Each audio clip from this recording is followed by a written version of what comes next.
TV. Doctor అవ్వాలని చాలా మంది విద్యార్థులకు ఉంటుంది. కానీ ఉన్న సీట్లలో తమకు వస్తుందో లేదో అన్న చిన్న డౌట్.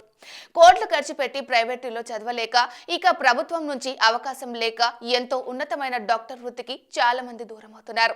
అటు రాష్ట్రంలో చాలా ప్రాంతాల్లో సరిపడా వైద్యులు లేక, సరైన సమయంలో వైద్యం అందక ప్రాణాలు కోల్పోయిన వాళ్ళు ఎందరో ఉన్నారు.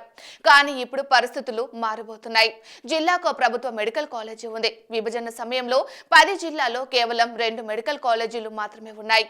ఇప్పుడు ఏకంగా అవి 33కు పెరిగాయి. ప్రైవేటు కాలేజీలు వీటికి అదనం.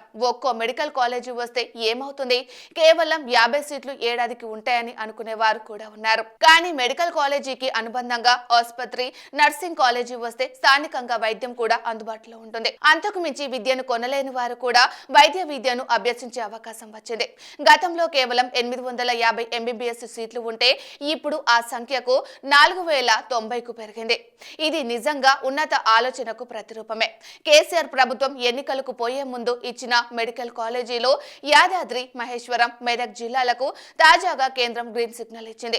వసతులు సరిగ్గా లేవని మొదట్లో కొర్రీలు పెట్టిన ప్రభుత్వం తరపున అధికారులు కేంద్రంతో జరిగిన సంప్రదింపులు విజయవంతమయ్యాయి.